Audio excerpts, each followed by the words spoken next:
নমস্কাৰ ডিডি অসমৰ সমূহ দৰ্শকক আমি আন্তৰিক স্বাগতম জনাইছো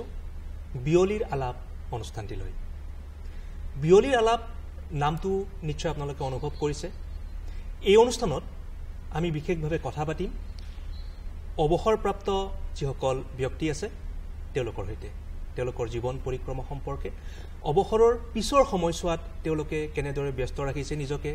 কি কামত নিয়োজিত হৈ আছে তেওঁলোকৰ ৰুচি অভিৰুচি তেওঁলোকৰ প্ৰিয় বিভিন্ন বিষয় সম্পৰ্কে আমি আলাপ কৰিম খুব এটা মনোৰঞ্জন ধৰ্মী অনুষ্ঠান বুলি আমি অনুভৱ কৰিছো কিয়নো অৱসৰ গ্ৰহণ কৰাৰ পাছত বহু ব্যক্তি আসলতে নিৰাশাত ভোগে তেওঁলোকে হতাশাগ্ৰস্ততাত ভোগা দেখিবলৈ পাওঁ আমি গতিকে এই সকল ব্যক্তিৰ সৈতে আমি আলাপ কৰিম তেওঁলোকৰ মনৰ অনুভৱ লম তেওঁলোকৰ সৈতে আমি কথা পাতিম তেওঁলোকৰ মনৰ কথাবিলাক আমি আপোনালোকক জনাবলৈ প্ৰয়াস কৰিম আমি সকলোৱে জানো জীৱন বহু ঘাত প্ৰতিঘাতৰ সমষ্টি কিন্তু আমি জীৱন সংগ্ৰামত জয়ী হ'বলৈ কঠোৰ সংগ্ৰাম কৰিবই লাগিব সাধনা অধ্যৱসায় বিভিন্ন ধৰণে আমি ইতিবাচক চিন্তাৰে জীৱনক আগবঢ়াই লৈ যাব লাগিব আৰু এই ক্ষেত্ৰত এটা কথা আমি ক'বই লাগিব জীৱনৰ লগত সময়ৰ নিবিড় সম্পৰ্ক আছে মই বা আমি এই অনুষ্ঠানটোৰ নাম বিয়লিৰ আলাপ এই কাৰণে ৰাখিছোঁ কাৰণ যদি আমি সময়ক জীৱনৰ সৈতে তুলনা কৰোঁ হেঙুলীয়া আভা ৰাতিপুৱাৰ পৰা আৰম্ভ হৈ অস্তবেলি যেতিয়া আমাৰ বেলি অস্ত যায় এই সুদীৰ্ঘ দিনজোৰা কাৰ্যসূচীৰ লগত জীৱনটোক যদি আমি তুলনা কৰোঁ তেতিয়াহ'লে জীৱনৰ যি বিয়লি সময় আমি যাক আমি হয়তো বহুতে বাৰ্ধক্য বুলি কয় বা বৃদ্ধাৱস্থা বুলি কয় বা জীৱনৰ বিয়লি সময় বুলি কওঁ গতিকে এই সময়খিনিত মানুহখিনি কি অনুভৱ কৰে এই বিষয়ে কথা পাতিম এটা দীঘলীয়া পাতনি এই কাৰণেই দিছোঁ কিয়নো এটা নতুন অনুষ্ঠান গতিকে আপোনালোকে নিশ্চয় এই অনুষ্ঠানটোৰ লগত জড়িত হ'ব আৰু আমাৰ যিসকল অৱসৰপ্ৰাপ্ত ব্যক্তি আছে তেওঁলোকৰ মনৰ কথা জানিবলৈ প্ৰয়াস কৰিব গতিকে আমি বেছি দেৰি নকৰোঁ আজি আমাৰ লগত আছে দুগৰাকী অতিথি এগৰাকী শিক্ষা ক্ষেত্ৰৰ লগত জড়িত আনগৰাকী হৈছে অভিযান্ত্ৰিক ক্ষেত্ৰখনৰ লগত জড়িত আমাৰ সৈতে আছে সুচিত্ৰা ৰাভা বাইদেউ তেখেত অৱসৰপ্ৰাপ্ত প্ৰধান শিক্ষয়িত্ৰী বশিষ্ঠ বিদ্যাপীঠ এমই স্কুলৰ পৰা তেখেতে অৱসৰ গ্ৰহণ কৰিছে বাইদেউ আপোনাক আন্তৰিক স্বাগতম জনাইছোঁ লগতে আছে দীপক কুমাৰ দত্ত তেখেত সহকাৰী অভিযন্তা হিচাপে অৱসৰ গ্ৰহণ কৰিছে তেতিয়াৰ গড়কাপ্তানি বিভাগ আছিলে বৰ্তমান নামকৰণ কৰা হৈছে লোক নিৰ্মাণ বিভাগ হিচাপে গতিকে দুয়োগৰাকী ভিন ভিন ক্ষেত্ৰৰ লগত জড়িত গতিকে তেওঁলোকৰ সৈতে আমি আলাপ কৰিম আজিৰ বিয়লিৰ আলাপ অনুষ্ঠানত প্ৰথমে কওক আপোনালোকৰ খবৰ কওক কেনে আছে আপোনালোক ভালেই আছোঁ কাৰণ বিয়লিবিলাক ক'লে আগৰ দিনত যি ধৰণে মানুহে বুজিছিলে আজিকালি তাৰ সূত্ৰটো অলপ বেলেগ হৈছে কাৰণ আমি এতিয়াহে সময় পাইছোঁ নিজৰ জীৱনটো উপভোগ কৰাৰ কাৰণে সেইবাবে আমি সঁচা কথা ক'বলৈ গ'লে উজ্জীৱিত হৈছোঁ আৰু প্ৰতিটো দিনে উদযাপন কৰি আছোঁ নিশ্চয় দত্ত ডাঙৰীয়া আপোনাৰ অনুভৱ কওক কেনেকুৱা লাগিছে অনুষ্ঠানটোলৈ আহি আজি মোৰ আচলতে মই বুজাব নোৱাৰিম বিয়লিৰ বেলাৰ এনেকুৱা এটা অনুষ্ঠান উপভোগ্য অনুষ্ঠান আপোনালোকে আমাক নিমন্ত্ৰণ কৰি আনিছে তাৰ কাৰণে আপোনালোকৰ সমূহ কৰ্মকৰ্তাক আমি আমাৰ ফালৰ পৰা ধন্যবাদ জ্ঞাপন কৰিছোঁ আৰু ইতিমধ্যে বাইদেউ কৈ গৈছে যে বিয়লিৰ বেলাতহে মানুহৰ অভিজ্ঞতা পুষ্ট এটা জীৱনৰ আৰম্ভণি হয় গতিকে সেই অভিজ্ঞতা পুষ্ট জীৱনৰ মাজেৰে আমি জীৱনটোক জীয়াই ৰখাৰ কাৰণে জীৱনটো নিয়াবৰ কাৰণে বা সামূহিক যি পৰিৱেশ এটা গঢ়াৰ কাৰণে নতুন প্ৰজন্মৰ বাৰ্তা কঢ়িয়াৰ কাৰণে আমাৰ বহুত কৰিব লগা কাম বাকী আছে আমি জাষ্ট আৰম্ভই কৰিছোঁ নিশ্চয় আৰু আপোনালোক যথেষ্ট অভিজ্ঞ কাৰণ অৱসৰ গ্ৰহণ কৰিছে চাকৰি জীৱনৰ পৰা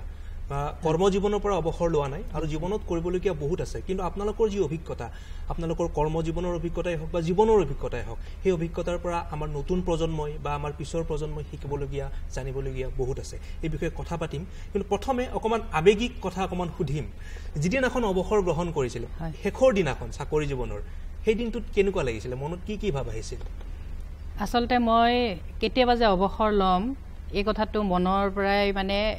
সদায়ে ভাবি আছিলোঁ এই দিনটো নিশ্চয় মোৰ কাৰণে বৰ সুখকৰ নহ'ব কিন্তু আচৰিত কথা মই ভিতৰে প্ৰস্তুত কৰি আছিলোঁ যে মোৰ ঘৰখন প্ৰথম ঘৰ আৰু বিদ্যালয়খন দ্বিতীয় ঘৰ গতিকে ঘৰৰ পৰাতো আৰু অৱসৰ ল'ব নোৱাৰি গতিকে মই যিহেতু শিক্ষকসকলকো মৰম কৰিছিলোঁ যথেষ্ট ছাত্ৰ ছাত্ৰীকো ভাল পাইছিলোঁ আৰু বিদ্যালয়খন মই নিজে গঢ়া গতিকে সেই মোৰ দ্বিতীয় ঘৰখনক মই কেতিয়াও পাহৰিব নোৱাৰোঁ আৰু সেইটো অৱসৰ লৈছোঁ বুলি মই তেতিয়া ভবা নাছিলোঁ কাৰণ মই এতিয়াও গৈ থাকোঁ আৰু এতিয়াও বিদ্যালয়ৰ লগত মই জড়িত হৈ আছোঁ এতিয়া দত্ত ডাঙৰীয়া আপুনি যেহেতু সহকাৰী অভিযন্তা হিচাপে অৱসৰ গ্ৰহণ কৰিছে আপোনাৰ মনতো বিভিন্ন ধৰণৰ ভাৱ আহিছিলে অকমান হলে আবেগিক হোৱা যায় সেই বিশেষ দিনটোত কেনেকুৱা লাগিছিলে সেই দিনটোত আচলতে মই ভবাই নাছিলোঁ যিদিনাখন অৱসৰ গ্ৰহণ কৰিম কাৰণ মই অৱসৰৰ এসপ্তাহ আগত মোৰ ট্ৰেন্সফাৰ হৈছিলে বেলেগ এটা ডিপাৰ্টমেণ্টলৈ কিন্তু কথা হ'ল কি সেই যিখিনি মোৰ অফিচৰ লগত সহকৰ্মীবিলাকৰ যিটো আত্মীয়তা সেই আত্মীয়টো শেষ মুহূৰ্তলৈ বজাই ৰাখিবলৈ মোৰ ব্যক্তিগত চেষ্টা কৰিছোঁ কোনে কি ধৰণে গ্ৰহণ কৰিছে এইটো বেলেগ এটা কথা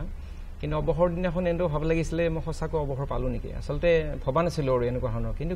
পিছ মুহূৰ্তে অনুভৱ কৰিছিলোঁ যে অৱসৰৰ পিছত মই আচলতে মোৰ যিটো এটা ঘৰৰ পৰিৱেশ বা এটা আৰ্থিকভাৱে জীয়াই ৰখাৰ কাৰণে যি ধৰণে ঘৰক সহায় কৰিবলৈ সেই সহায় কৰাৰ দিশটোৰ ক্ষেত্ৰতহে মই আচলতে এটা দিনৰ পৰা অৱসৰ লৈছোঁ বাকী মোৰ জীৱনৰ কাম কৰিব লগা বহুত আছে মই আৰম্ভণি কৰিম এই মুহূৰ্তৰ পৰাই সেই মুহূৰ্ত মোৰ আৰম্ভ হৈছিলে মোৰ বিভিন্ন দিশত মই নিজেও ভাবিছোঁ মোৰ বিভিন্ন দিশত মোৰ পাৰদৰ্শিতা মই নিজকে নিজে আছে মই সেই দিশটো মই উন্মোচিত কৰিবলৈ যিটো নেকি মই চাকৰিত থাকোঁতে মই কৰিব পৰা নাছিলোঁ তাৰপিছৰ পৰা মই আৰম্ভ কৰিলোঁ মোৰ নিজৰ ব্যক্তিগত লাইফত যিমানবিলাক কাম কাজ আছে সামাজিক কাম কাজ ঘৰুৱা পৰিৱেশৰ লগত ঘৰখনক এটা সাংস্কৃতিকময় পৰিৱেশ দিয়াৰ কাৰণে মানুহৰ ওচৰত আত্মীয়তাৰ বজাই ৰখাৰ কাৰণে মানুহৰ সামাজিক দিশটো উজ্জীৱিত কৰাৰ কাৰণে মই তাৰপিছত পিছ মুহূৰ্তৰ পৰা লগে লগে মই লাগি গ'লোঁ আজি পৰ্যন্ত মই সেইটোত লাগি কৰি আছে আৰু দৰ্শকসকলক জনাওঁ যে বাইদেউ আচলতে শিক্ষয়িত্ৰী যদিও তেখেত লেখা মেলাৰ লগত জড়িত ইতিমধ্যে বহুকেইখন গ্ৰন্থ সংকলন প্ৰকাশ পাইছে বাইদেউৰ আৰু বহুকেইখন গ্ৰন্থ সংকলন প্ৰকাশৰ দিশত আছে লগতে দত্ত ডাঙৰীয়াৰ বিষয়ে যদি কওঁ তেখেত আকাশবাণীৰ স্বীকৃতিপ্ৰাপ্ত কামৰূপী লোকগীতৰ শিল্পী তেওঁ আৰু সংগীত ক্ষেত্ৰখনৰ লগত জড়িত আৰু দুয়োগৰাকী আচলতে সামাজিক সাংস্কৃতিক ক্ষেত্ৰখনৰ লগত জড়িত এতিয়া বাইদেউ যিহেতু অৱসৰ গ্ৰহণ কৰিলে আপুনি চাকৰি জীৱনৰ যিটো অভিজ্ঞতা আছিলে বা সেই জীৱনটো যিটো আছিলে আৰু অৱসৰৰ পিছৰ সময়ছোৱা পিছৰ জীৱনটো পাৰ্থক্য কিবা অনুভৱ কৰিছেনে পাৰ্থক্য মানে চাকৰি জীৱনততো নিশ্চয় হেৰি থাকিবই ব্যস্ততা থাকিবই আৰু সেই ব্যস্ততা আছে বিদ্যালয়খন কেনেকৈ গঢ়োঁ আৰু কেনেকৈ পৰিচালনা কৰোঁ যিহেতু মই প্ৰধান শিক্ষক আছিলোঁ শিক্ষকসকলক ছাত্ৰ ছাত্ৰীসকলক অভিভাৱকসকলক এই গোটেইখিনি পৰিচালনা কৰিব লগা হয় আৰু বিদ্যালয়ৰ আভ্যন্তৰীণ যথেষ্ট কথা থাকে সেইবিলাকো কিন্তু যেতিয়া অৱসৰ গ্ৰহণ কৰিলোঁ সেইখিনিৰ পৰা মই অব্যাহতি পালোঁ হয় কিন্তু তেতিয়া মই নিজৰ ঘৰখন চাব লগা হ'ল কাৰণ নিজৰ ঘৰখনক মই খুব বেছি সময় দিব পৰা নাছিলোঁ কাৰণ বিদ্যালয়ৰ লগত অনবৰতে মই লাগি থাকিব লগা হৈছিল আৰু বিদ্যালয়ৰ অৱসৰৰ পাছত মই ঘৰৰ কামখিনি মানে মনোযোগ দিব লগা হ'ল আৰু মোৰ অৱশ্যে মোৰ দুইটি ল'ৰা ছোৱালী তেওঁলোক ইতিমধ্যেই পঢ়া শুনা সামৰিছিলে গতিকে খুব বেছি আছিল বুলি দায়িত্ব মই নকওঁ কিন্তু ঘৰৰ অন্যান্য কাম কাজো আছিল সেইবিলাক কৰিছিলোঁ আৰু মই বিশেষকৈ লিখা মেলাৰ প্ৰতি অলপ ধ্যানটো বেছিকৈ দিছিলোঁ আপোনাৰ কৰ্মজীৱনৰ চমু বিৱৰণী আমি অলপ ল'ম তাৰ আগতে আমি দৰ্শকক যিহেতু জনাইছোৱে দত্ত ডাঙৰীয়া সংগীতৰ লগত জড়িত আমি গীত এফাকি আপোনাৰ পৰা শুনিম এই মুহূৰ্তত দৰ্শকক জনাওঁ যে এখেতে আমাৰ অসমীয়া লোকসংগীতৰ লগত বিশেষভাৱে জড়িত হৈ আছে আৰু কামৰূপী লোকগীত মই কৈছোঁ তেখেত স্বীকৃতিপ্ৰাপ্ত শিল্পী আকাশবাণীত গতিকে দত্ত ডাঙৰীয়া আমি যদি এই মুহূৰ্তত আপোনাৰ যিকোনো ভাল লগা গীত এফাকি শুনিব বিচাৰোঁ কি শুনাব আমাক কামৰূপীয়া লোকগীতৰ প্ৰসংগটো ওলাইছে যেতিয়া মই এটা কামৰূপীয়া লোকগীতৰে মই এফাকি গাবলৈ মই চেষ্টা কৰিছোঁ নিশ্চয় আৰু প্ৰিয় দৰ্শক তেখেতে কামৰূপী লোকগীতৰ ক্ষেত্ৰত বিভিন্ন কাম অব্যাহত ৰাখিছে সামাজিক সাংস্কৃতিক ক্ষেত্ৰখনৰ লগত জড়িত হৈ আছে নতুন প্ৰজন্মক বিশেষকৈ তেখেতে আগবঢ়াই লৈ গৈছে সংগীতৰ জৰিয়তে তেখেতৰ যি সৃষ্টিশীল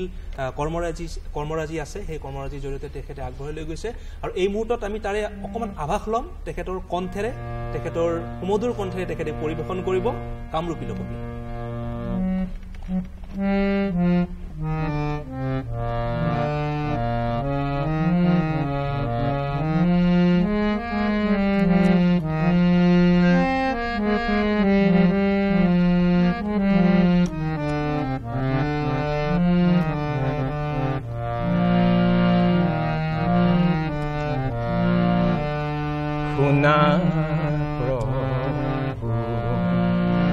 হে ৰামচন্দ্ৰ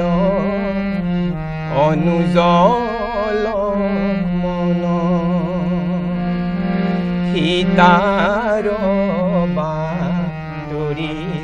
দিব নকৰা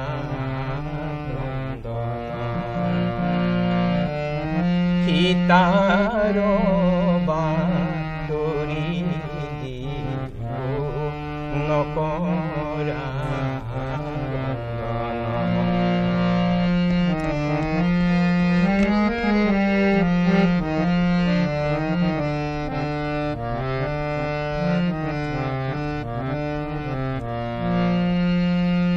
জতায়ু যে নামৰ গৰুৰ বাহন জতায়ু যে নামৰ গৰুৰ বাহন সীতাও উদ্ধাৰৰ হেতু কৰিলো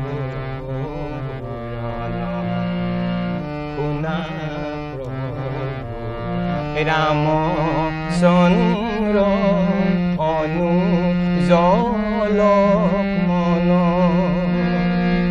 সীতাৰ বাতৰি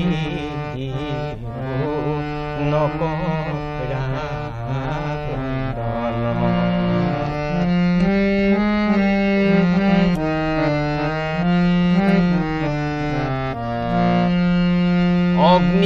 অগ্নিবাণে হাৰাইলো পাখি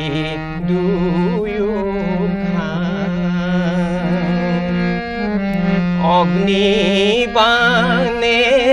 হাৰাইলো পাখি সীতা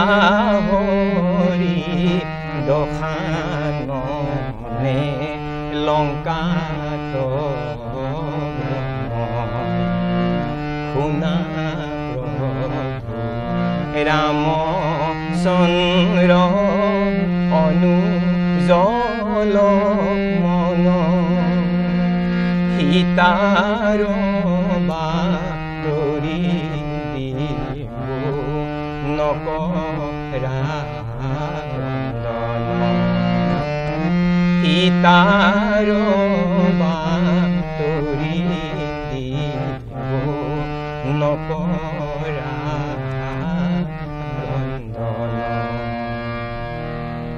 আচলতে এইখিনিতে মই আকৌ এটা ক'ব লাগিব নিশ্চয়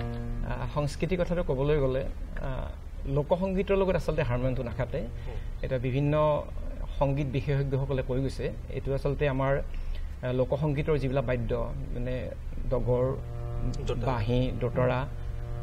টোকাৰী বা এনেকুৱা ধৰণৰ বাদ্য আমাৰ লোকসংগীতৰ যিটো মূল যিটো আমাৰ গুৰু বুলি মানুহ হেমাংগ বিশ্বাসে বিভিন্ন ক্ষেত্ৰত তেখেতে লোকসংগীতৰ বংগৰ সমীক্ষা গোটেইখিনি কথা লিখি থৈ গৈছে আচলতে এইবিলাক নহয় কিন্তু আজি আচলতে মই তালটো মিলাৰ কাৰণে হাৰমনিয়ামত গাব লগা হৈছে তাৰ কাৰণে মই আচলতে সমাজ বিশেষজ্ঞ মই ক্ষমা ভিক্ষা মাগিছোঁ তথাপি দৰ্শকে খুবেই ভাল পাব কাৰণ মোৰ খুব শুনি ভাল লাগিছে ইমান মন বৰষাকে গাইছে নহয় জানো বাইদেউ আপুনি সংগীতৰ চৰ্চা কেতিয়াৰ পৰা আৰম্ভ কৰিছিল মই সংগীতৰ চৰ্চাটো আচলতে মোৰ হাইস্কুলীয়া দিনৰে পৰা আছে ঘৰতো সংগীতৰ পৰিৱেশটো আছিলে ঘৰ গোটেইকেইটাই মোৰ দাদা বাইদেউ আৰু ঘৰখন আটাইতকৈ ডাঙৰ কথা মোৰ সামাজিক পৰিৱেশ এটা আছিলে গাঁৱৰ পৰিৱেশটো আছিলে আৰু তেতিয়াৰ পৰাই মোৰ যদিও ঘৰৰ আৰ্থিক অৱস্থা যদিও এটা বেলেগ এটা আছিলে আৰু আৰ্থিক অৱস্থা ইমান সক্ষম নাছিলে তাৰে মাজতে মোৰ হাৰমনিয়াম এটা লৈ পেলাই কিবা কৰি হ'লে মোক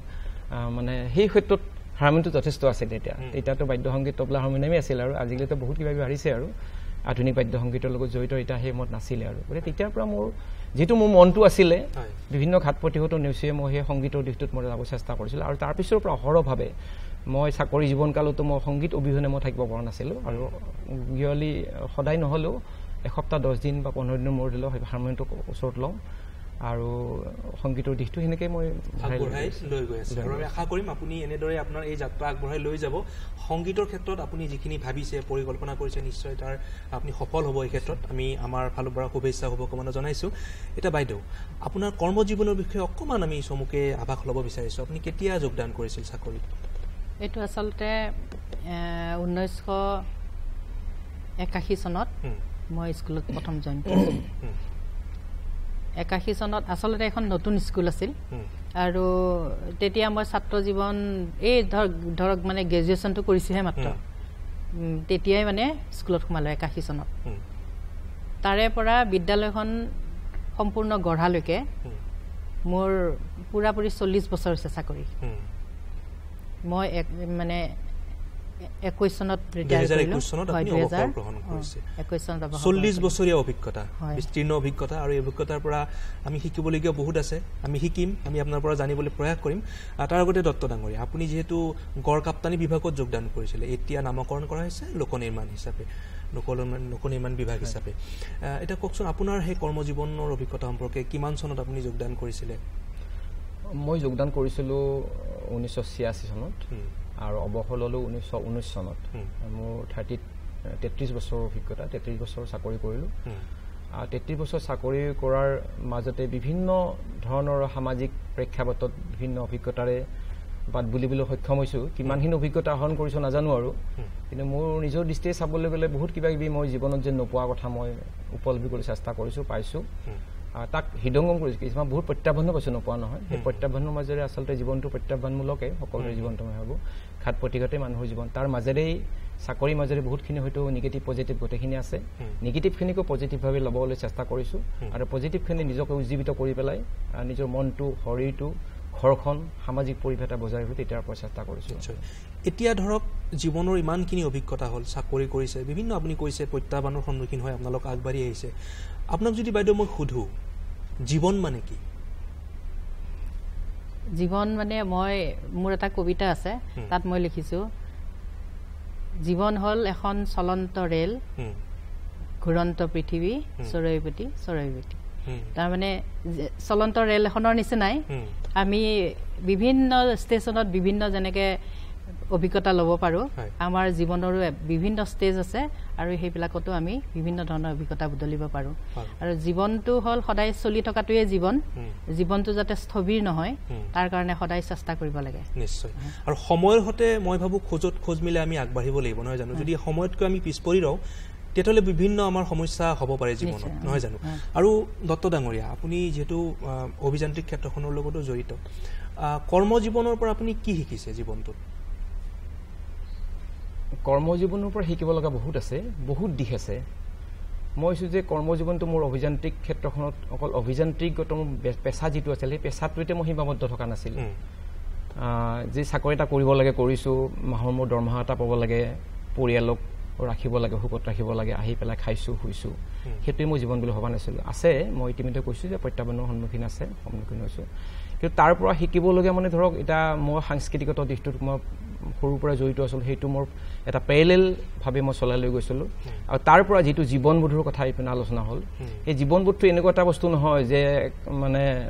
কিবা এটা কৰিছোঁ নিজক জীৱনটো মানে পাৰ্থিৱ জীৱন এটা লাভ কৰি পেলাই কি ধৰণে আমি আগবাঢ়ি গৈছোঁ খোৱা লোৱাতে জীৱনটো ব্যস্ত নহয় জীৱনটো সেইটোৱে নহয় জীৱনটো হৈছে এটা সংস্কৃতি আমি ধৰি ৰখাৰ কাৰণে সেই সংস্কৃতিগত যিটো তাৰ যিটো মূল্যবোধ সেই মূল্যবোধৰ মাজেৰে নিজক জীয়াই ৰখাৰ কাৰণে সেইটো এটা প্ৰকৃত জীৱন বুলি মই ভাবোঁ আৰু সেনেকুৱা ধৰণে মই গোটেই জীৱনটোতে মই সেই এটা লক্ষ্যৰে মই আগবাঢ়ি গৈছিলোঁ আৰু আজিলৈ সেই লক্ষ্যৰ পৰা মই ভাবোঁ যে জীৱনখিনি পাইছোঁ হ'লেও মোৰ এটা সীমাবদ্ধ মোৰ অভিজ্ঞতাৰে মই সেইটো ভুলো হ'ব পাৰে সেইটো বেলেগ এটা কথা যিমানে এতিয়ালৈ যিখিনি কৰিছোঁ এইখিনি সেনেকুৱা ধৰণে কৰি গৈ আছোঁ নিশ্চয় ইতিবাচক চিন্তাৰে আগবাঢ়ি গৈছে আৰু ভৱিষ্যতেও আগবাঢ়ি যাব এতিয়া আপোনালোক দুয়োৰে পৰা মই জানিব বিচাৰিছোঁ বৰ্তমানৰ জীৱনশৈলী মানে যিখন দৈনন্দিন ৰুটিন বুলি আমি কওঁ কেই বজাত শুই উঠে ৰাতিপুৱা ৰাতি কেই বজাত শুৱে গোটেই দিনটোৰ বা ৰাতিটোৰ কৰ্ম পৰিক্ৰমা কেনেদৰে আগবঢ়াই লৈ যায় বাইদেউ আপোনাৰ পৰাই জানিছোঁ প্ৰথমে মই আচলতে দিনটো ঘৰুৱা কামত ব্যস্ত থাকোঁ তাৰপিছত পিছবেলাটো লিখা মেলা কৰোঁ আকৌ পিছবেলা কেতিয়াবা সময় নহ'বও পাৰে তেতিয়া মই ৰাতি লিখা মেলা কৰোঁ যদি ৰাতি লিখোঁ শুওঁতে যদি মই অলপ পলম হয় তেতিয়া মই উঠোঁতে অলপ পলম হয় আৰু উঠি বাকীখিনি কাম কৰোঁ মানে ধৰক মানে প্ৰাণায়াম কৰোঁ তাৰপিছত মই 3টামান এক্সাৰচাইজ কৰোঁ আৰু সেইকেইটা কৰা হোৱাৰ পাছত মোৰ বিভিন্ন বেমাৰো আছে সেইবিলাকৰ যি খাব লাগে খাই তাৰপিছত মানে হেৰি কৰোঁ পেপাৰখন পঢ়োঁ চাহ খাওঁ এনেকৈ আৰম্ভ কৰোঁ দিনটো তাৰপিছত আকৌ কেতিয়াবা মানে কি হয় ৰাতি সোনকালে মই শোৱাৰ পাছত ৰাতিপুৱা সোনকালে উঠোঁ আৰু সেইটো সময়ত মানে খুব ভাল লাগে আৰু লিখিবলৈ মন যায় বেলেগ বেলেগ সময়ত বেলেগ বেলেগ ধৰণৰ হয় কেতিয়াবা মই হয়তো ৰাতি লিখোঁ আৰু কেতিয়াবা একেবাৰে ৰাতিপুৱা লিখোঁ যিদিনা ৰাতি লিখোঁ সেইদিনা অলপ পলম হৈ উঠোঁতে আৰু যিদিনা মই ৰাতিপুৱা লিখোঁ সেইদিনাখন দিনটোলৈ আৰু ব্যস্ত থাকোঁ আৰু এইবিলাক লিখা মেলা লৈ পেলাই এনেকৈ আপোনাৰ লেখনিৰ যিটো আভাস আপোনাৰ জীৱন সম্পৰ্কে যিটো জীৱনবোধ সম্পৰ্কে যি ধাৰণা চুটি কবিতাৰ আপুনি প্ৰকাশ কৰিছে আপুনি কবিতাৰ সংকলন দেখিছোঁ আনিছে লগত আপোনাৰ কবিতা আমি শুনিম তাৰ আগতে দত্ত ডাঙৰীয়া আপোনাৰ পৰা জানিব বিচাৰিছোঁ আপোনাৰ যি দৈনন্দিন ৰুটিন চাকৰি কৰি থকা সময়ততো যথেষ্ট ব্যস্ত ৰাতিপুৱা শুই উঠিয়ে দৌৰা দৌৰি অফিচলৈ যাব লাগে নহয় জানো তাৰ পৰা আহি আকৌ বিভিন্ন কাম কাজত ব্যস্ত হৈ থাকিব লাগে এতিয়াতো মুকলি মই ভাবোঁ অন্ততঃ সেই যিটো এটা চাপ আছিলে সেই চাপটোৰ পৰা মুক্ত গতিকে ৰুটিনখন কেনেকুৱা এতিয়া ৰুটিনখন আচলতে মই চাকৰি কৰি থকাৰ জন্য যিখন ৰুটিন মেইনটেইন কৰিছিলোঁ এতিয়াও সেইখন ৰুটিন মেইনটেইন কৰিছোঁ কিন্তু তাৰ ৱেটো বেলেগ বেলেগ চাকৰি কৰোঁতে ধৰ ৰাতিপুৱা গৈছিলোঁ 10টা বজাৰ পৰা আৰম্ভ কৰিছিলোঁ 9টা বজাৰ পৰা 9:30 বজাত ওলাইছিলোঁ গধূলি 5টা বজাত আহি পাইছিলোঁ তাৰপিছত হয়তো বেলেগ বেলেগ কিবা কিবি কাম থাকে কিন্তু এতিয়া মই সম্পূৰ্ণ ফ্ৰী বুলি ক'লেও ভুল নহয় ফ্ৰী মানে মই সেইফালৰ পৰা ফ্ৰী কিন্তু এতিয়া মোৰ যদি জীৱনশৈলী মই অকণমান পৰিৱৰ্তন কৰি চেষ্টা কৰিছোঁ আৰু ইতিমধ্যে বাইদেউ কৈও গৈছে যে মানুহৰ বয়সৰ লগে লগে মানে শাৰীৰিক কিছুমান প্ৰতিবন্ধকতা আহি যায় বেমাৰ আজাৰ আহি যায় সেইবিলাক হয়তো থাকিবই মানুহ জীৱনৰ মানে শৰীৰ মাংসৰ শৰীৰ গতিকে তাত থাকিবই কিন্তু সেইবিলাকৰ লগে যিখিনি প্ৰিকশ্যনাৰী মেজাৰ্ছ ল'ব লাগে সেইখিনি লৈ আছোঁ ঔষধ বহুত খাব লাগিব কিন্তু তাৰ মাজেৰে মই ভাবিছোঁ কি জীৱনটো এনেকৈ থাকিলে নহ'ব কিন্তু ৰাতিপুৱা উঠি মই ধৰক অলপ শাৰীৰিক সুস্থতা ৰখাৰ কাৰণে মই শাৰীৰিক ব্যায়াম অলপ কৰোঁ আৰু যোগ প্ৰাণায়ামটো মই সদায় কৰোঁ সদায় মানে ধৰক কোনোবা এটা দিনত গেপ হ'ব পাৰে সেইটো বেলেগ এটা কথা কিন্তু প্ৰায়ে মই যোগ প্ৰাণায়ামত মই নিজকে ৰাখিবলৈ চেষ্টা কৰোঁ কৰোণাৰ সময়তো সেই মহামাৰীৰ সময়তো মোক খুব বেয়াভাৱে মই আক্ৰান্ত কৰিছিলে আৰু মই ভাবোঁ সেই যোগ প্ৰাণায়াম মোৰ দ্বাৰাই মোক কিছু অন্ততঃ শাৰীৰিকভাৱে যিখিনি মই লৈছিলোঁ তাক মোক বহুতখিনি হেল্প কৰিছে গতিকে এইটো প্ৰথম কথা ৰাতিপুৱাৰ কথা আৰু তাৰপিছৰ পৰা মই ধৰক ঘৰুৱা কিছুমান কাম আছে ধৰক 10টা বজালৈ বা 11টা বজালৈ কেতিয়াবা বেলেগ সামাজিক কাম কাজ নাথাকিলে ওপৰতে কিছুমান ঘৰুৱা মানে শাক পাচলি কিছুমান কাম থাকে আৰু সেইবিলাকৰ দৰে ব্যস্ত হৈ থাকোঁ ঘৰতে আৰু সেইখিনি পিছত মানে কথাটো হ'ল কি তাৰপিছত আকৌ কিছুমান কামৰ কাৰণে ওলাই যোৱা যায় এইটো ঘৰুৱা কাম কাজে হওক বজাৰ সমাৰে কথা তাৰপিছত আকৌ সামাজিক কিছুমান কাম কাজ থাকে মই আচলতে বিজ্ঞান মনস্কতাৰ দিশত মই জড়িত হৈছোঁ কিছুমান দল সংগঠনৰ লগত মানে মানুহজন বা একজন ব্যক্তি বিজ্ঞান মনস্কতাৰে কেনেকৈ সমাজখন আগুৱাই নিব লাগিলে সেই ক্ষেত্ৰত মই খুব বেছি মই নিজকে যে মই ভাবোঁ আজি সকলোৰে প্ৰয়োজন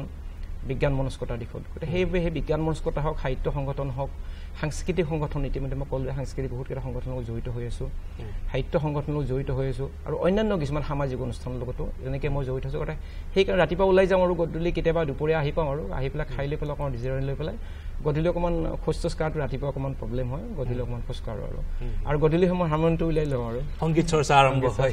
মানে এটা কথা মই বুজিলোঁ আপোনালোক দুয়োগৰাকী যদিও চাকৰি জীৱনৰ পৰা অৱসৰ লৈছে কিন্তু কৰ্মজীৱনৰ পৰা কিন্তু অৱসৰ লোৱা নাই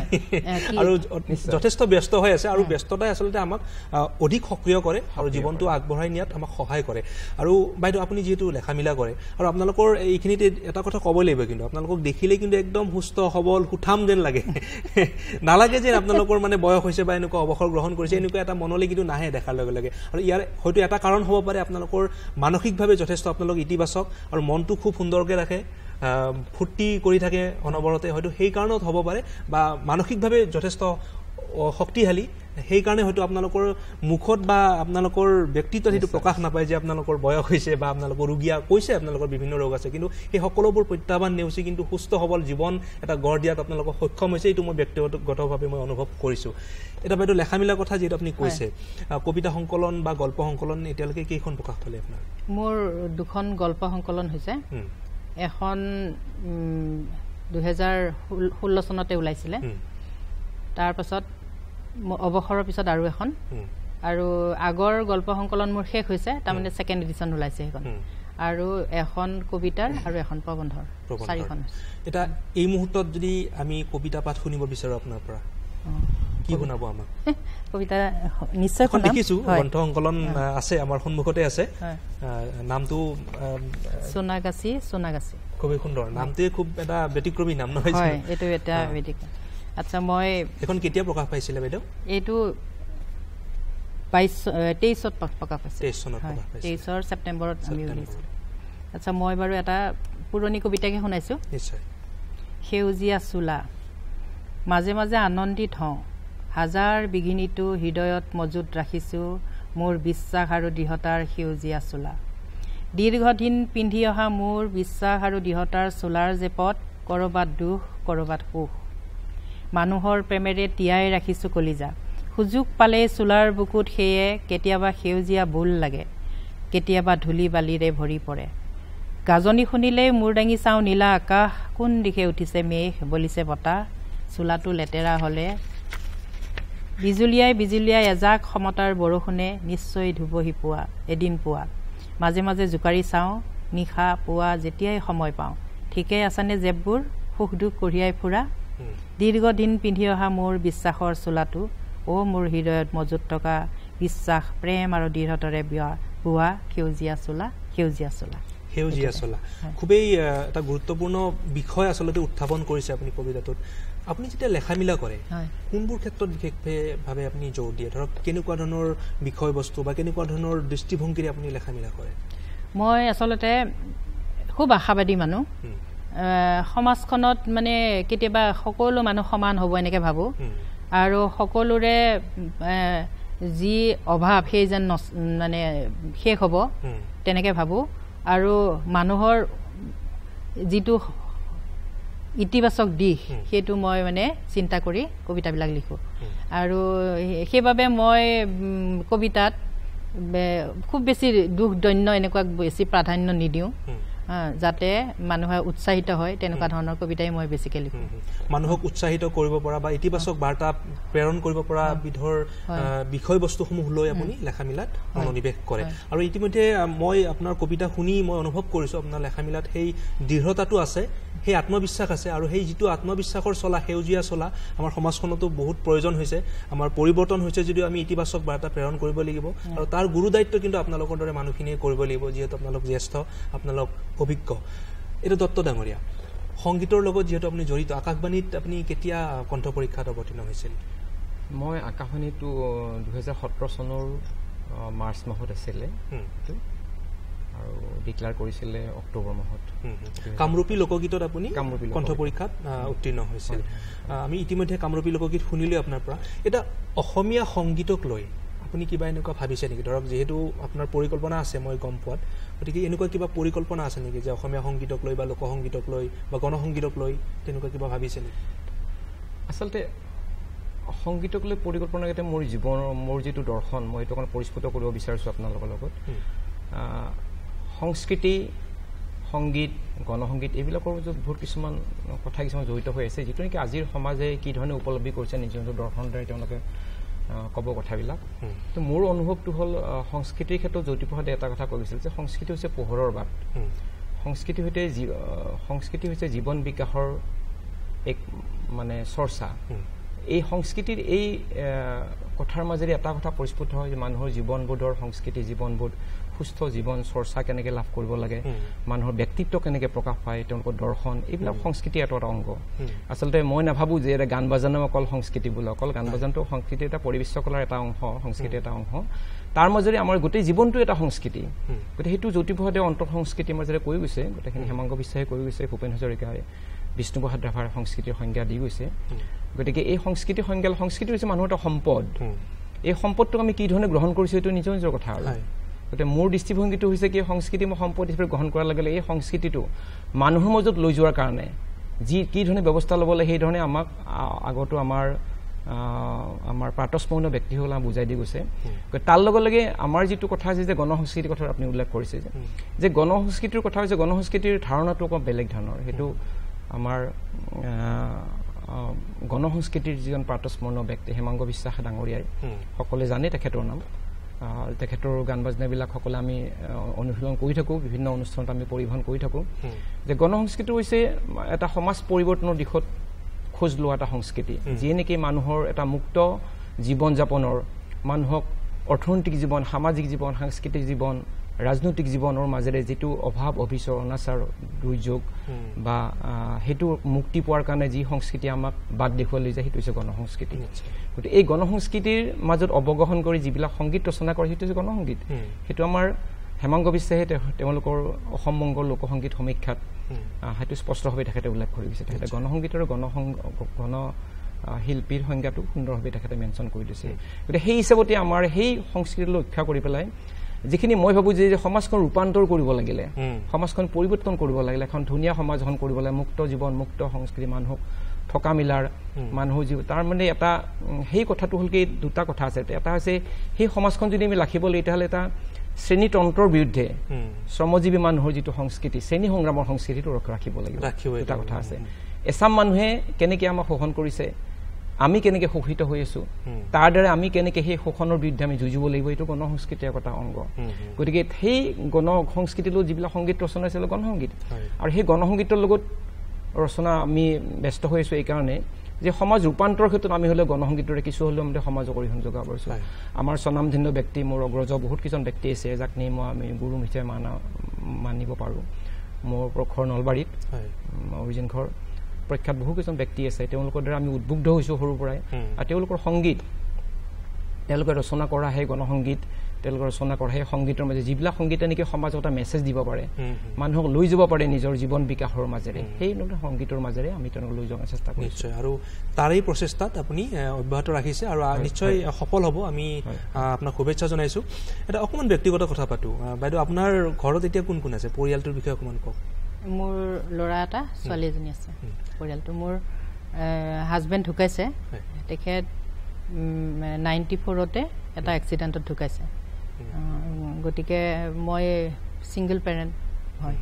সুখী পৰিয়াল বুলি ক'ব লাগিব, সৰু পৰিয়াল, সুখী পৰিয়াল, সুখী এক প্ৰকাৰ। হয় হয়। দত্ত ডাঙৰীয়া, আপোনাৰ? মোৰ আমি 4জন, মোৰ ছোৱালী 2জনী, দুজনীয়ে মাষ্টাৰ ডিগ্ৰী কৰি পেলাই ওলালে। ডাঙৰজনীয়ে চকু চিকিৎসা বিভাগৰ মেডিকেল লাইনৰ, এইটো অপ্ট'মেট্ৰিষ্ট বুলি কয়, সেইটো তাই এতিয়া নাৰেংগীৰ কলেজ এখনত সোমাই আছে, এবছৰ হোৱা নাই।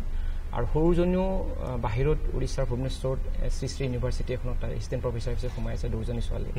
গতিকে মোটামুটি দুজনী ছোৱালীক শিক্ষাৰ ক্ষেত্ৰত সিহঁতৰ কমপ্লিট বুলি ক'লেও ভুল নহয়। আৰু সৰুজনীৰ ক্ষেত্ৰত তাই PhD কৰাৰ কাৰণে চাই আছে বাৰু, সেইটো বেলেগ এটা কথা। যিমানে উচ্চ যাব পাৰে সেইটো আৰু নিজৰ নিজৰ কথা, যেনেকৈ যাব। কিন্তু মোটামুটি এতিয়া নিজৰ ভৰিত থিয় হ'ব পৰা হৈছে। আৰু দুজনী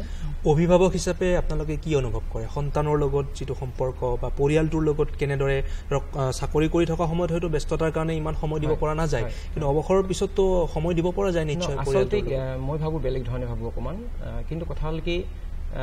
সেই সিহঁতৰ লগত এটা সাংস্কৃতিক এটা পৰিৱেশ প্ৰথম কথা মেইনটেইন কৰিব চেষ্টা কৰিছোঁ। মই সৰুৰ পৰাই চেষ্টা কৰি আছোঁ সিহঁতক কেনেধৰণে শিক্ষাটো দিব লাগে, কেনেধৰণে সংস্কৃতিৱান কৰিব লাগে, মানুহৰ য'ত কেনেকৈ ব্যৱহাৰ কৰিব লাগে, মানুহ আহিলে কেনেকৈ মাতবোল কৰিব লাগিলে।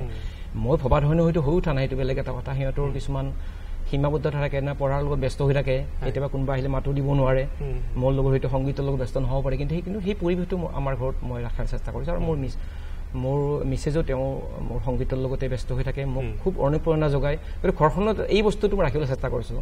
খোৱা লোৱা, কাপোৰ পিন্ধি উৰাম, একেলগে যাব লাগে, ক'ৰবাত যাব লাগে একেলগে যাওঁ, যদি সময়বিলাক সকলোৰে সুবিধামতে মিলে, কেতিয়াবা অসুবিধাও হ'ব পাৰে। গতিকে এই পৰিৱেশ এটা দিব পাৰিলে নিশ্চয় ঘৰখন সংস্কৃতিৱান হ'ব। আৰু সেনেকুৱা ধৰণে আগবাঢ়ি লৈ গ'লে নিশ্চয় আজি যিটো যুৱ প্ৰজন্মৰ যিটো এটা আমি বিশৃংখলতা দেখা পাইছোঁ, এই বিশৃংখলটো আচলতে মাক দেউতাকৰ ওপৰত বহুত নিৰ্ভৰ কৰে। মই ভাবোঁ সমাজৰ কথাটো বেলেগ, আৰু সমাজৰ পৰিৱেশৰ লগত সিহঁত গৈ পেলাই কি নকৰে, কিন্তু ঘৰখন হৈছে প্ৰথম মানে পাঠশালা। আৰু ঘৰখনত যদি ভাল এটা সংস্কৃতিক পৰিৱেশ এটা, আৰু নিশ্চয় ল'ৰা ছোৱালী বা নতুন প্ৰজন্মই বাহিৰত বেয়া কাম কৰিব নোৱাৰে, সেইটো মই নিশ্চয় মোৰ দৃঢ় বিশ্বাস। এতিয়া বাইদেউ, অৱসৰ লোৱাৰ পাছত যিসকল ব্যক্তি আছে বহুতেই নিসংগ অনুভৱ কৰে। ধৰক তেওঁলোকৰ হয়তো কৰিবলগীয়া বহুত কাম নাথাকে। ধৰক আপোনালোক যিমান ব্যস্ত, সামাজিক সাংস্কৃতিক ক্ষেত্ৰখনৰ লগত জড়িত, লেখা মেলাৰ লগত জড়িত, দত্ত ডাঙৰীয়া সংগীতৰ লগত জড়িত, এতিয়া এনেকুৱা বহু ব্যক্তি আছে হয়তো তেওঁলোকৰ কৰিবলগীয়া তেনেকুৱা কাম নাথাকে। গতিকে সেইসকল ব্যক্তিৰ লগত পৰিয়ালটোৱে কেনেদৰে আগবঢ়াই লৈ যোৱাটো উচিত বুলি ভাবে আপুনি? আচলতে আগৰ দিনতো ৰিটায়াৰমেণ্ট বুলি ক'লে মানে ছাতি এটা আৰু লাঠি এটা লগত আৰু মানে গীতা এখন দিয়া এনেকুৱা আছিলে। কিন্তু আজিকালি মানে সেইটো ট্ৰেণ্ড বদলিছে। কথা হ'ল কি, আমি 60ৰ পিছতহে জীৱনটো আৰম্ভ কৰিছোঁ বুলি ভাবোঁ। আৰু যিসকল অৱসৰী মানুহে বৰ চিন্তা কৰি থাকে, তেওঁলোকৰ কাৰণে অৱসৰ জীৱনটো বৰ বেদনাদায়ক। কিন্তু আমাৰ কাৰণে নহয়। মানে মই যি ধৰণে এতিয়া জীৱনটো লৈছোঁ, মানে আগতে আচলতে সেই ধৰণৰ মই জীৱন এটা নাপালোৱেই, কাৰণ খুব ব্যস্ত আছিলোঁ। আৰু অনবৰতে ছাত্ৰ ছাত্ৰীৰ লগত বিজি থাকিব লগা হৈছিল আৰু কিছুমান সামাজিক মানে বাধ্যবাধকতাও আছিল প্ৰধান শিক্ষক হিচাপে এতিয়া সেই ফালৰ পৰা মই মুক্ত হোৱাৰ পিছত লিখা পঢ়াটোতো মই যথেষ্ট কৰিবলৈ সময় পাইছোঁ আৰু অৱসৰী আমাৰ এটা গ্ৰুপে আছে মানে মোৰ ঘৰৰ কাষতে আৰু এগৰাকী বাইদেউ আছে তেখেত Sualkuchi higher secondary subject teacher আছিলে তেখেত অৱসৰ পাইছে মোতকৈ ডাঙৰ মোৰ আৰু এগৰাকী বান্ধৱী আমাৰ একেলগৰে তেওঁ হাইস্কুলৰ হেডমাষ্টাৰণী আছিল দীপাঞ্জলি দত্ত তেওঁ অৱসৰী গতিকে আমি অৱসৰীসকলে লগ হৈ পেলাই বিভিন্ন ধৰণৰ কাম কৰোঁ আমাৰ ঘৰত সাহিত্য অনুষ্ঠান বহে আমি সাহিত্য অনুষ্ঠানত ভাগ লওঁ কবিতা পাঠ কৰে কোনোবাই গল্প পাঠ কৰে প্ৰবন্ধ পাঠ কৰে কোনোবাই গীত গায় এনেকৈ তেওঁলোকৰ নিজৰ যিখিনি আগতে চৰ্চা কৰিবলৈ নহ'ল সেইবিলাক এতিয়া নতুনকৈ আমি আৰম্ভ কৰিছোঁ তাৰোপৰি মই অন্ততঃ ভাবিছিলোঁ যে যিসকল ইলিটাৰেট মহিলা আছে তেওঁলোকক শিকাম কিন্তু এতিয়া মানে কি হৈছে জীৱন জীৱিকাই ইমান মানুহক ব্যস্ত কৰি ৰাখিছে যে তেওঁলোক ওলাই আহিবলৈ সময় নাপায় গতিকে এতিয়াও মই কওঁ যদি কোনোবা আহিব খোজে যে মই নিশ্চয় শিকাবলৈ ৰাজি আছোঁ সেইটো এটা মই মানে আগতেই পৰিকল্পনা মোৰ আছিলে হয় এতিয়া সেইটো আৰু তাৰোপৰি আমি অৱসৰীসকল আমাৰ অঞ্চলত এটা সৃষ্টি বুলি এটা অনুষ্ঠান আছে এটা ৰাজহুৱা লাইব্ৰেৰী আছে লাইব্ৰেৰীটোত আমি গৈ বহিব পাৰোঁ আৰু সুন্দৰ সাংস্কৃতিক অনুষ্ঠান অনবৰত তাত হৈয়ে থাকে আৰু এই সাহিত্য অনুষ্ঠান হয় গতিকে মাহৰ মূৰত আমি সকলো লগ হওঁ আৰু বৰ সুন্দৰকৈ জীৱনটো কাটিছে ক'বলৈ গ'লে আৰু মই ভাবোঁ অলপতে আমাৰ এখন মিটিঙত দুগৰাকীমান মানুহে এনেকৈ কৈছিলে যে আমি আৰু বৰ আমনিদায়ক হৈছে জীৱনটো তেতিয়া আমি কৈছিলোঁ যে আমনি কেনেকৈ হ'ব চবতেই মানে এটা আনন্দ আছে এজোপা গছপুলি ৰুই সেইটো ডাঙৰ কৰাটো এটা আনন্দ নহয় জানো আমি তেনেকৈ স্কুলতো গছপুলি যথেষ্ট ৰুইছিলোঁ মই আৰু সেইবিলাক প্ৰতিপাল কৰি সঁচাকৈ ভাল লাগে এতিয়া অলপতে মই স্কুললৈ গৈছোঁ গৈ পেলাই সেই গছবিলাক চাইছোঁ সোণাৰু ইমান ধুনীয়াকৈ ফুলিছে তাৰপিছত আৰু যিবিলাক গছ ৰুইছিলোঁ মানে এই বৰষুণৰ পানী পাই ভালকৈ মানে সজীৱ হৈ উঠিছে সেইবোৰ দেখি কিমান ভাল লাগিছে আমি যে পৰিৱেশৰ কথা কৈ থাকোঁ আমি প্ৰত্যেকেই যদি এজোপা গছ ডাঙৰ কৰিব পাৰোঁ তেতিয়াহ'লেও আমাৰ পৰিৱেশটো ভাল নহ'ব জানো গতিকে আমি য'তেই পাৰোঁ ত'তেই মানে সেইবিলাক কাম কৰিবৰ কাৰণে আগবাঢ়ি আহিব লাগে বুলি ভাবোঁ আৰু নিশ্চয় সেইটোৱে কথা এতিয়া কেতিয়াবা আপোনালোক দুয়োকে মই সুধিছোঁ অকলশৰীয়া অনুভৱ হয় নেকি নিসংগ অনুভৱ কৰে নেকি অৱশ্যে হয় কাৰণ মোৰ মানে গিৰিহঁত নাইতো তেখেতটো ঢুকুৱা আজি 30 বছৰৰ বেছি হৈ গ'ল গতিকে মই যেতিয়া স্কুলত আছিল ইমান অকলশৰীয়া অনুভৱ নহৈছিল কিন্তু এতিয়া মাজে মাজে ভাৱ হয় কথা পাতিবলৈ মোৰ লগ নাথাকে কাৰণ মোৰ দুইটা ল'ৰা ছোৱালী মোৰ ছোৱালীজনী উকিল আৰু ল'ৰাটো মিউজিচিয়ান আৰু সি এটা বেলেগ কোম্পানীৰ চাকৰিও কৰে গতিকে মোৰ সাধাৰণতে লগ ভাগ নাথাকে তেতিয়া মানে মই মোবাইলটো অলপমান চাওঁ তাতে অকণমান লিখা মেলা কৰোঁ নহ'লে বা ওচৰ চুবুৰীয়াৰ লগত কথা বতৰা পাতোঁ আৰু ক'লোৱে আমাৰ এটা গ্ৰুপ আছে তেওঁলোকৰ লগত ফোনতে কথা বতৰা পাতি আৰু যাৰ যি সমস্যা আছে সেইবোৰ বিষয়ে শ্বেয়াৰ কৰি আমি সময়টো এনেকৈ কৰোঁ অকলশৰীয়া যদি অনুভৱো হয় তেতিয়া দেখা যায় যে মানে ইজনে সিজনৰ কথা পাতি সেই মনৰ কথাবিলাক ভাগ বতৰা কৰা যায় দত্ত ডাঙৰীয়া আপুনি কি কৰে আপুনি নিশ্চয় নিসংগ অনুভৱ কৰে মোৰ লাগিছে এনেকুৱা নাই মই নিসংগ অনুভৱ নকৰোঁ একদমেই নকৰোঁ কিন্তু কথাটো হ'ল কি নিসংগতা কেতিয়া আহে মানুহৰ নিসংগতাৰ প্ৰশ্নটো হ'ল কি মোৰ কোনো কাম নাই মই ধৰক এনেই মই খুব টেনশ্যনত আছোঁ শাৰীৰিকভাৱে মানসিকভাৱে তেতিয়া সেই বস্তুটো বেছি ফিল হয় কিন্তু মোৰ টেনশ্যনটো মোক একদমেই নাৰাখোঁ মই ঘৰুৱা টেনশ্যন যদিও থাকে শাৰীৰিক টেনশ্যন থাকে অৰ্থনৈতিক অসুবিধা থাকে সেইবিলাকৰ টেনশ্যন থাকে না কিন্তু যদি সেইবিলাক অভাৰকাম কৰিব পাৰোঁ তেতিয়াহ'লে আপোনাৰ সেইবিলাক অভাৰকাম কৰিব পাৰিলে আপোনাৰ গোটেই নিসংগতাটো কথা আহি নপৰে তাৰ মাজতে আমি নিসংগতাৰ কথাটা আহি পৰিলেই কিবা কাৰণত যদি পৰে মই হাৰমনিয়ামটো ওচৰত সন্মুখত লৈ লওঁ আৰু মোৰ সহধৰ্মীনে মোক সকলো ক্ষেত্ৰতে মোক উৎসাহ যোগায় আৰু যিকোনো ক্ষেত্ৰত আমি গঠনমূলক কথা কিছুমান আলোচনা কৰি থাকোঁ যে মানে আজিকালি ধৰক ফেচবুক ইউটিউবত বহুতবোৰ কিছুমান গঠনমূলক কথাও আহি পৰে আমি নিগেটিভ চাইডটো বাদ দিলে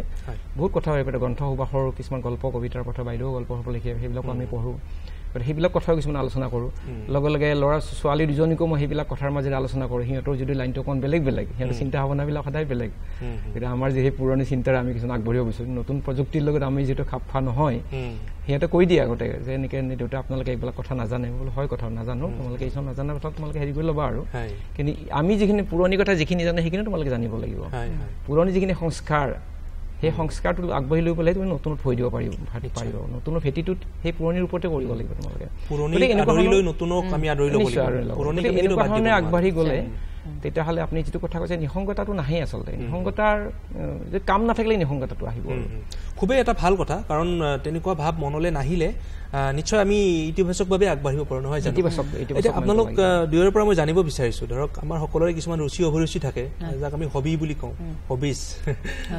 আপোনাৰ বাইদেউ কি কি হবি মোৰতো বহুত হবি আছিলে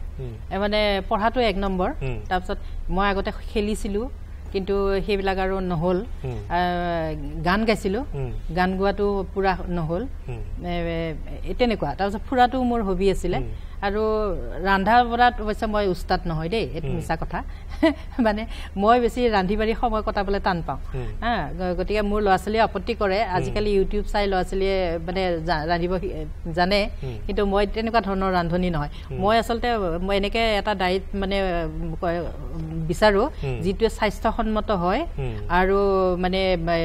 হেৰি হয় অসুখ নহয় এনেকুৱা কিন্তু আজিকালি ল'ৰা ছোৱালী সেইবোৰৰ পৰা অলপ আঁতৰি ফুৰেতো গতিকে তেওঁলোকৰ খাদ্যৰ লগত মোৰতো অলপ তফাত আছে মই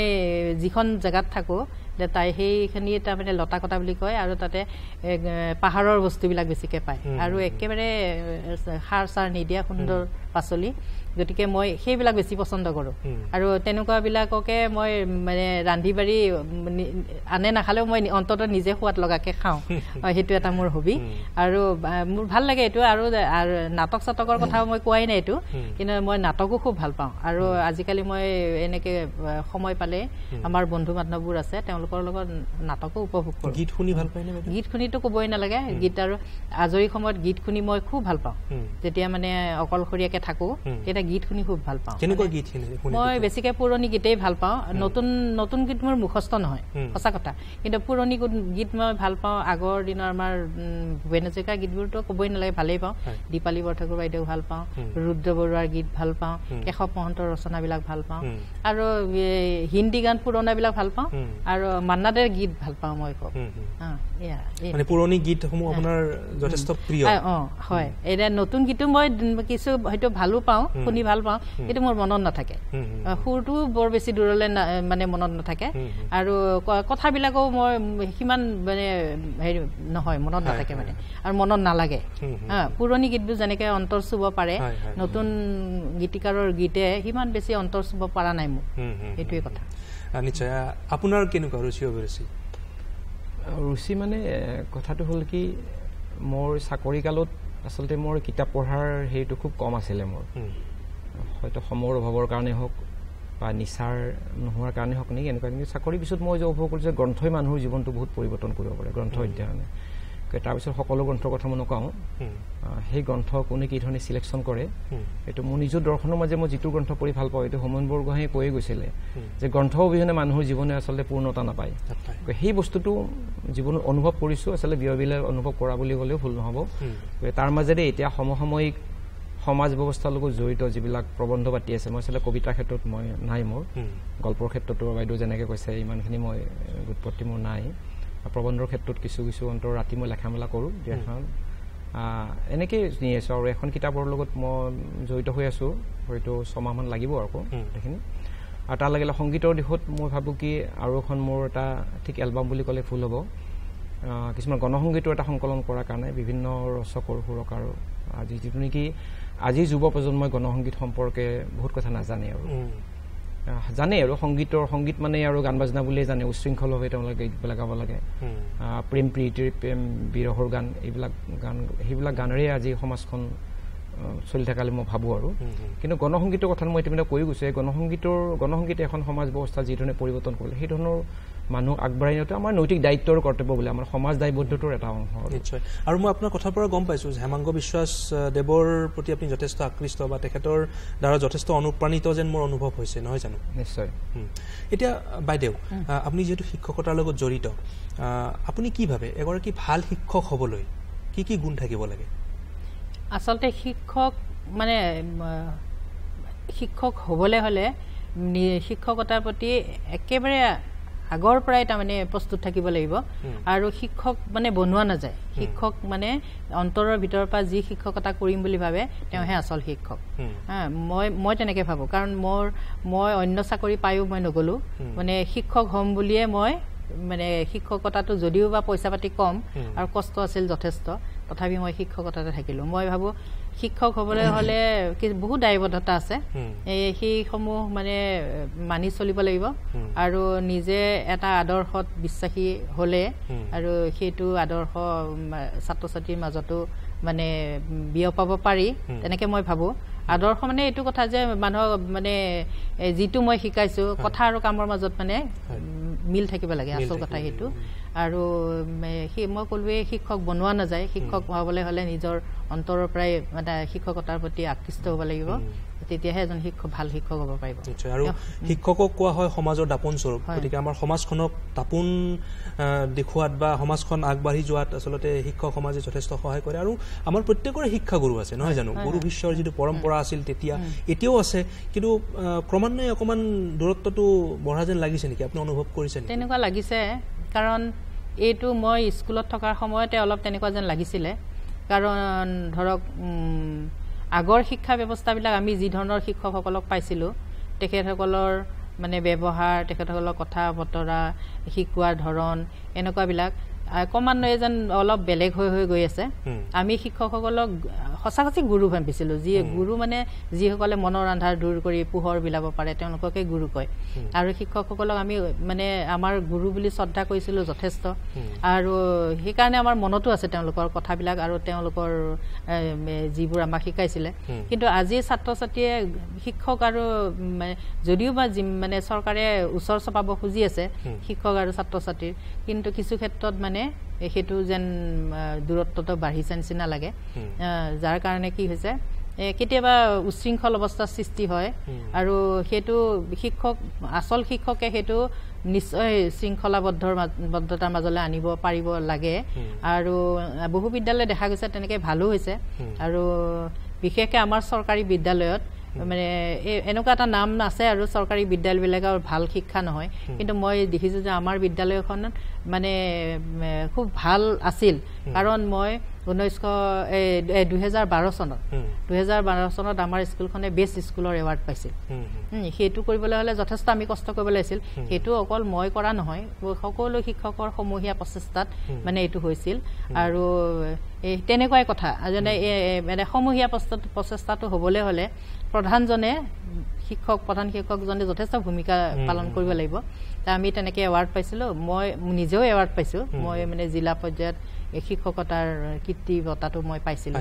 গতিকে মই ভাবোঁ মোৰ পিছৰ শিক্ষকসকলেও সেনেকুৱা ধৰণৰ ডিচিপ্লিনবোৰ মানি চলক বা ছাত্ৰ ছাত্ৰীৰ মাজত মানে যি ধৰণৰ চৰকাৰী ব্যৱস্থাবিলাক হেৰি কৰিবলৈ দিয়ে প্ৰয়োগ কৰিবলৈ দিয়ে সেইবিলাক উচিতভাৱে হওক আৰু বিদ্যালয়খন উন্নতি হওক এনেকুৱা ধৰণৰ বাতাবৰণ এটা সৃষ্টি কৰিব পাৰিলে বা এনেকুৱা ধৰণৰ আঁচনিবিলাক ৰূপায়ণ কৰিব পাৰিলে নিশ্চয় শিক্ষকৰ মানে মানদণ্ডটো জুখিব পৰা যাব তেতিয়া খুবেই আপুনি ভাল কথা কৈছে গতিকে আমাৰ যিসকল শিক্ষক আছে সেই শিক্ষকসকলে নিশ্চয় এই ক্ষেত্ৰত আপোনাৰ কথাখিনি হৃদয়ংগম কৰিব এতিয়া ডক্টৰ ডাঙৰীয়া আমি অকণমান গীতৰ মাজলৈ যাম গণসংগীত শুনিম এতিয়া আপোনাৰ প্ৰিয় ভাল লগা আপুনি আমাক কি শুনাব তাৰ আগতে মই বাইদেউকো ক'ম যে আমি বাইদেউৰ কবিতা পাঠ শুনিম গতিকে আপুনিও কবিতা সাজু কৰি ৰাখিব লাগিব গতিকে আমি এই মুহূৰ্তত দত্তদেৱৰ কণ্ঠত এটি গণসংগীত শুনিম যিহেতু তেখেতে গণসংগীতৰ লগত জড়িত হৈ আছে চৰ্চা কৰি আছে আৰু ইতিমধ্যে তেখেতে কৈছে তেখেতৰ পৰিকল্পনা সম্পৰ্কে কেনেদৰে তেখেতে আগবঢ়াই লৈ যাব আৰু অৱসৰৰ পিছত আচলতে দত্তদেৱ আৰু বাইদেউ যি ধৰণে ব্যস্ত হৈ আছে এই ব্যস্ততা মই ভাবোঁ যে প্ৰত্যেকগৰাকী ব্যক্তিয়ে তেনেদৰে ব্যস্ত হৈ থাকিব লাগে নিজৰ কামৰ জৰিয়তে বা বিভিন্ন বাইদেৱে কৈছে যে গছপুলি বা তেনেকুৱা ধৰণৰ অকণমান ফুলনিৰ খেতি কৰিলে বা অকণমান শাক পাচলিৰ খেতি কৰিলে তেনেদৰে ব্যস্ত হৈ থাকিব পাৰে বা বিভিন্ন সামাজিক কাম কাজ আছে আমাৰ কৰিবলগীয়া তাতো তেওঁলোক জড়িত হৈ থাকিব পাৰে গতিকে নিৰাশাত ভোগাৰ কোনো কাৰণেই নাই যিহেতু আমি জীৱনটো উপভোগ কৰিব লাগে উদযাপন কৰিব লাগে আৰু তাৰ বাবে আচলতে প্ৰত্যেকজন অৱসৰপ্ৰাপ্ত ব্যক্তিয়ে নিজৰ নিজৰ জীৱনটোক ইতিবাচকভাৱে আগবঢ়াই লৈ যাব লাগে গতিকে আমি গীতৰ মাজলৈ যাম সাজু হৈছে ইতিমধ্যে মই ইতিমধ্যে কৈছোঁৱেই যে গণসংগীত মোৰ খুবেই প্ৰিয় আৰু গণসংগীতৰ ফালৰ পৰা মই বেলেগক কিবা দিব পাৰিছোঁ নাই মই নাজানো মই নিজক বহুত মানে পজিটিভিটিৰ লগতে মই নিজক উজ্জীৱিত কৰাৰ কাৰণে মই ৰাখিব পাৰিছোঁ আৰু সদায় গণসংগীতটোৱে মই বেছি কৰি চৰ্চাবিলাক কৰি থাকোঁ আৰু যদিও বহুদিন আজি বিৰতি হৈছে বহুদিন তথাপি মই আটাইতকৈ মোৰ ভাল লগা গানবিলাক আছে বহুত গান আছে তথাপি মানে ওৱান অফ দ্য বেষ্ট মই এটা গান গাবলৈ বিচাৰিছোঁ ঠিক আছে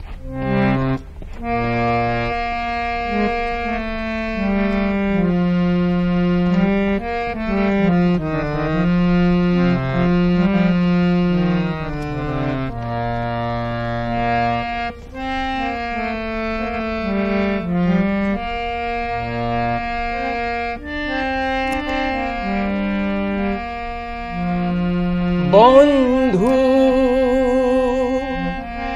বন্ধু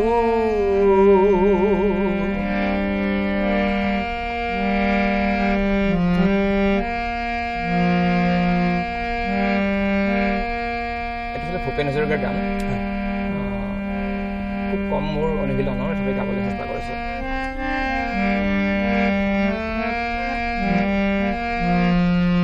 দেখিছানে নাই সেই সোণালী পুৱা দেখিছানে তুমি সেই সোণালী পুৱা য'ত বেলিৰ বৰণ হয় ৰঙা সেই সোণালী পুৱা সেই সোণালী পুৱা বন্ধু বন্ধু দেখিছানে তুমি সেই সোণালী পুৱা দেখিছানে তুমি সেই সোণালী পুৱা য'ত বেলিৰ বৰণ হয় ৰঙা সেই সোণালী পুৱা সেই সোণালী পুৱা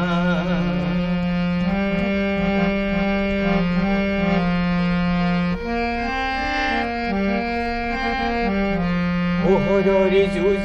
ৰাতিৰ সতে ই যে নিয়ম অতিকে প্ৰাচীন পোহৰৰ যুঁজ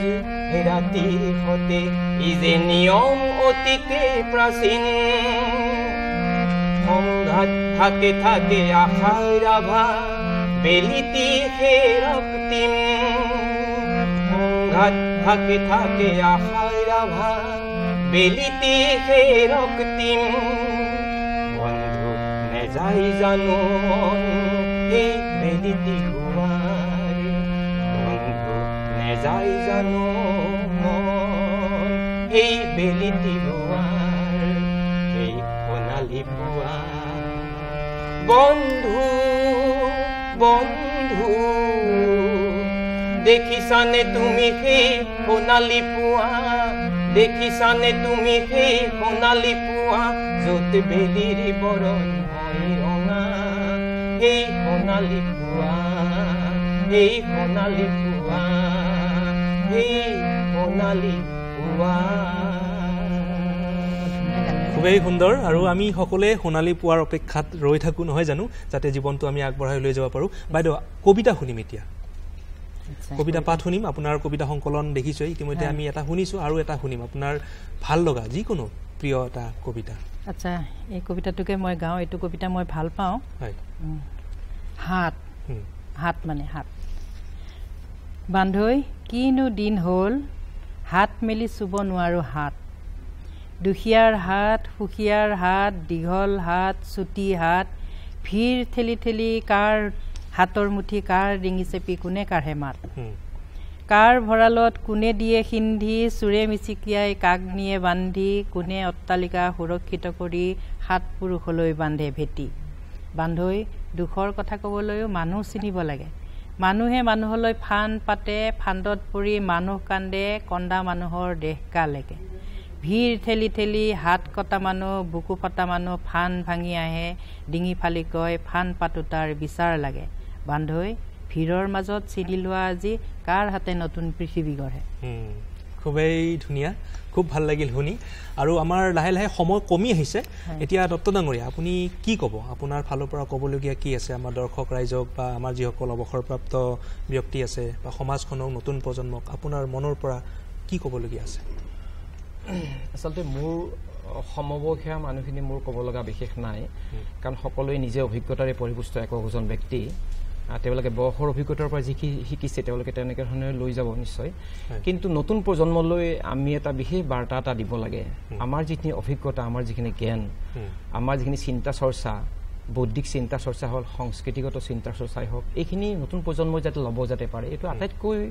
জৰুৰী হৈ পৰিছে কাৰণ দেখিছোঁ যে নতুন প্ৰজন্ম আজি বিভিন্ন প্ৰযুক্তিগত কামত যদিও ব্যস্ত তাৰ মাজে তেওঁলোকে আগবাঢ়িছে বহুত নয়াৰ্থক কিছুমান দিশতো তেওঁলোকে আগবাঢ়িছে গতিকে সেই ক্ষেত্ৰত তেওঁলোকে যাতে আগবাঢ়ি যাব নোৱাৰে গতিকে আমাৰ এটা অভিভাৱকবিলাকৰ আমাৰ বয়সৰ মানুহবিলাকৰ আমাৰ বয়সীয়ালখিনি যিখিনি পঢ়ুৱা বুলি ক'লেও ভুল নহয় এইখিনি মূল দায়িত্বখিনি আছে যথেষ্ট কৰণীয় আছে আৰু এই কৰণীয়টো আমি নিশ্চয় আমি আগবঢ়াই লৈ যাব লাগিব কাৰণ আমাৰ ভৱিষ্যত প্ৰজন্মৰ প্ৰতি আমাৰ দায়িত্বৰে আমি আগবাঢ়ি যাওঁ কাৰণ সমাজ দায়বদ্ধটো আমি যদি স্বীকাৰ্য নকৰোঁ সমাজ দায়বদ্ধটো নতুন প্ৰজন্মক যদি বাদ জুৰি নেদেখুৱাওঁ নহয় এতিয়া ভৱিষ্যত অন্ধকাৰ হ'ব আৰু ইতিমধ্যে আমি বিভিন্ন সামাজিক মাধ্যম বিভিন্ন কথাৰ মাজে এইবিলাক পৰিস্ফুট হৈ গৈছে গতিকে সেনেকৈ আমি আগবাঢ়ি যোৱাটো মই নিশ্চয় এটা নতুন প্ৰজন্মৰ বাৰ্তা এটা দিব বিচাৰোঁ বাইদেউ আপুনি চমুকৈ কি ক'ব শেষত চমুকৈ মানে আৰু অৱসৰী কথাটোৱে যিহেতু আহিছে যে আমি জীৱনটো উদযাপন কৰিব লাগে সেইটো কথা তাৰোপৰি মানে ইতিবাচক দিশবিলাক আমি বিবেচনা কৰিব লাগে আৰু সমাজখন যাতে সুস্থ হয় তাৰ বাবে আমি জ্যেষ্ঠ নাগৰিকসকলে চিন্তা কৰিব লাগে নিশ্চয় আৰু আপোনালোকক বহুত বহুত ধন্যবাদ জনাইছোঁ বিয়লিৰ আলাপত আমি যথেষ্ট কথা পাতিলোঁ আপোনালোক দুয়োগৰাকীৰে জীৱন সম্পৰ্কে অৱসৰ লাভ কৰাৰ পাছত যি ধৰণে জীৱনটোক আগবঢ়াই লৈ গৈছে আৰু আমি আশা কৰিছোঁ আপোনালোকে ভবা ধৰণে জীৱনত আগবাঢ়ি যাওক আপোনালোকৰ পৰিকল্পনাবোৰ বাস্তৱায়িত হওক তাকে আমি শুভকামনা জনাইছোঁ ভৱিষ্যতেও নিশ্চয় এনেদৰে আমি আলাপত বহিম আপোনালোকৰ সৈতে কথা পাতিম আৰু আপোনালোকক শুভেচ্ছা জনাইছোঁ আপোনালোকৰ জীৱনটো আগবঢ়াই লৈ যাওক ইতিবাচকভাৱে আৰু প্ৰিয় দৰ্শক আজি এই আলাপৰ জৰিয়তে আপোনালোকে অনুভৱ কৰিছে অৱসৰ গ্ৰহণ কৰাৰ পাছতো আচলতে আমাৰ যিসকল ব্যক্তি আছে তেওঁলোকৰ যথেষ্ট কৰিবলগীয়া আছে আৰু তেওঁলোকৰ পৰা শিকিবলগীয়া আছে গতিকে আপোনালোকৰ আশে পাশে থকা যিসকল ব্যক্তি আছে অৱসৰ গ্ৰহণ কৰা তেওঁলোকৰ সৈতে আপোনালোকে কথা পাতক সংগ দিয়ক তেওঁলোকৰ মনৰ কথাবিলাক জানিবলৈ প্ৰয়াস কৰক আৰু ইতিবাচকভাৱে তেওঁলোকৰ জীৱনশৈলী আগবঢ়াই নিয়াত সহায় কৰক আমিও যাতে তেওঁলোকৰ পৰা শিকি আমি জীৱনটোক মধুৰ কৰিব পাৰোঁ তাৰ কাৰণে আপ্ৰাণ চেষ্টা কৰিব লাগিব যিহেতু আমাৰ সময় কমি আহিছে আজিৰ অনুষ্ঠানৰ পৰা বিদায় ল'ম আপোনালোকক পুনৰবাৰ ধন্যবাদ জনাই আজিৰ অনুষ্ঠানৰ পৰা আমি বিদায় লৈছোঁ দৰ্শক চাই থাকিব ডিডি অসম নমস্কাৰ